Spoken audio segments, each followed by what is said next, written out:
खामोशी हमेशा कमजोरी की निशानी नहीं होती।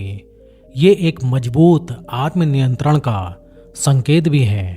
मौन यानी कि साइलेंस आपके भीतर छुपा एक ऐसा शक्तिशाली हथियार जिसका सही इस्तेमाल आपका जीवन बदल सकता है।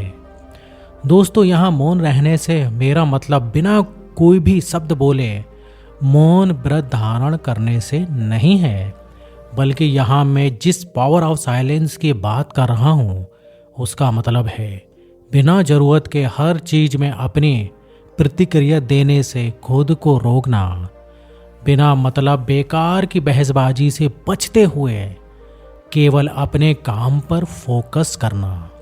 आचार्य चाणक्य ने कहा था कि अपनी खामोशी से लोगों को उलझाते रहो और अपनी सफलता से लोगों को चौंकाते रहो। अर्थात अपने लक्ष्य और इरादे जहां तक संभव हो गुप्त रखें और लक्ष्य की प्राप्ति तक उस पर खामोशी से काम करते रहें। और इसी मौन नीति से आचार्य चाणक्य ने हमेशा अपने दुश्मनों को उलझाए रखते थे और सही समय आने पर वे उन्हें चौंका देते थे। शब्द इंसान की ताकत भी है और कमजोरी भी। और ये आपके लिए ताकत बनेगा या कमजोरी, ये इस बात पर निर्भर करता है कि आप कब, कहाँ और कैसे इन शब्दों का इस्तेमाल करते हैं। जहाँ एक और सही समय पर सही शब्दों का चुनाव और उनका सही इस्तेमाल आपको अनेकों परेशानियों से बचा सकता है, वहीं दूसरी ओर बिना जरूरत के बेवजह बोले गए गलत शब्दों का इस्तेमाल आपकी लाइफ को उलझा भी सकता है।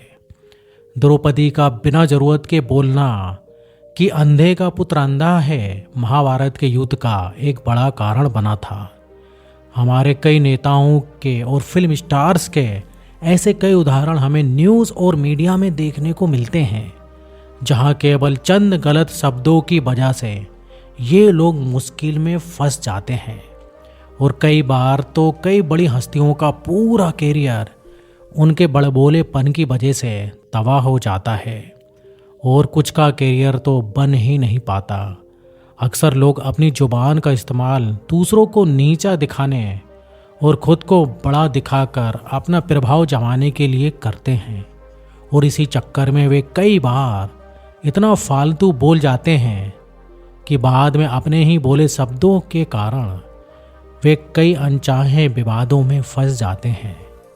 याद रखिए कि बोलना एक कला है और शब्दों का चुनाव करने के कुछ कायदे हैं। ज़्यादा बोलने के नुकसान बहुत और कम बोलने के कई फायदे हैं। बोलना तो वो सभी लोग जानते हैं जिनके पास जबान है और किसी भाषा का ज्ञान है, लेकिन कितना बोलना है, किससे बोलना है, किस समय बोलना है और सबसे ज़रूरी कब तक नहीं बोलना है, ये कम ही लोग अपने जीवन में जान पाते हैं।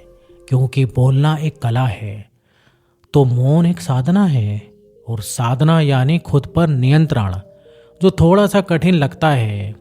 मौन या साइलेंस ये शब्द सुनने में भले ही सरल हो, लेकिन खुद को मौन रख पाना उतना भी सरल नहीं होता, क्योंकि सरल सी साधना के लिए भी संकल्प शक्ति की जरूरत होती है। और यदि आप इस सरल सी साधना को आप अपने जीवन में अपना लें तो यकीन मानिए आप अनेक अनचाही मुश्किलों से छुटकारा पा सकते हैं। खुद को सही और दूसरों को गलत साबित करने जैसी फालतू की बहस में अपना बहुमूल्य समय नष्ट करने से बेहतर है आप मौन रहते हुए अपने उस बहुमूल्य समय को अपने लक्ष्यों पर लगा दें।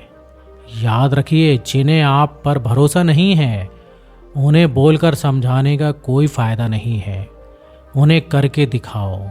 आपके परिणाम ही प्रमाणित करेंगे कि आप सही थे और सही हैं। बहस से बेहतर है अपने भविष्य पर ध्यान देते हुए अपनी सारी ऊर्जा केवल अपने लक्ष्यों पर लगा दो और खामोशी से इंतजार करो सही समय का, जब किसी को कुछ भी समझाने की जरूरत नहीं पड़ेगी। मत भूलिए कि शांत रहने वाला व्यक्ति अधिक बोलने वालों की तुलना में ज़्यादा बेहतर सोच सकता है, ज़्यादा बेहतर निर्णय ले सकता है और शांत मन से लिए गए निर्णय ही सुनहरे भविष्य की नींव बनते हैं। अनिश्चित, अनसुलझी, अनबूझ रहस्यमय पहेली की तरह ही किसी की खामोशी भी अक्सर लोगों को उलझाए रखती है, जिसके बारे में लोग केवल अंदाजा लगा सकते हैं।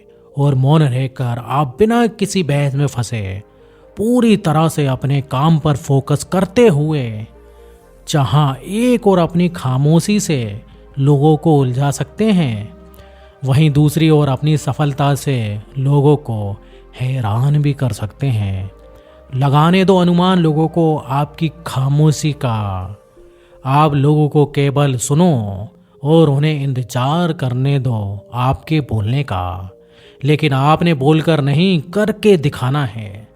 और मेहनत इतनी खामोशी से करो कि सफलता शोर मचा दे।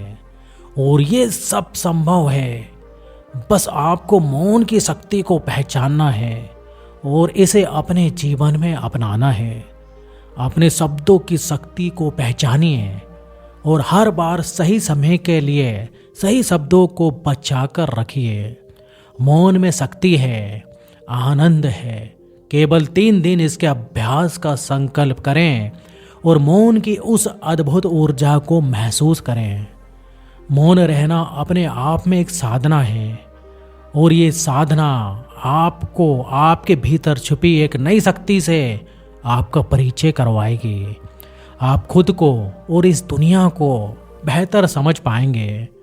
तो क्या मंजूर है ये आपको 3 दिन का मौन चैलेंज? यस या नो मुझे नीचे कमेंट में ज़रूर बताइए।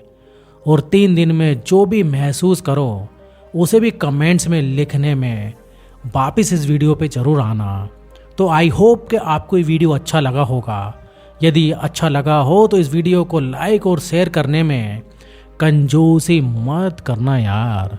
और ऐसे ही वैल्यूएबल लाइफ चेंजिंग जानकारी से भरपूर वीडियोस के अपडेट रेगुलर पाने के लिए सब्सक्राइब और स्पेशली इस बेल बटन के साथ क्या करना है ये सब तो आप जानते ही हैं। तो खुश रहिए और खुशियाँ फैलाते रहिए और कुछ नया सीखने के लिए हर रोज डे फॉर मोटिवेशन पर आते रहिए। तो फिर मिलेंगे नेक्स्ट वीडियो में। जब तक आप अपना ध्यान रखिए। धन्यवाद।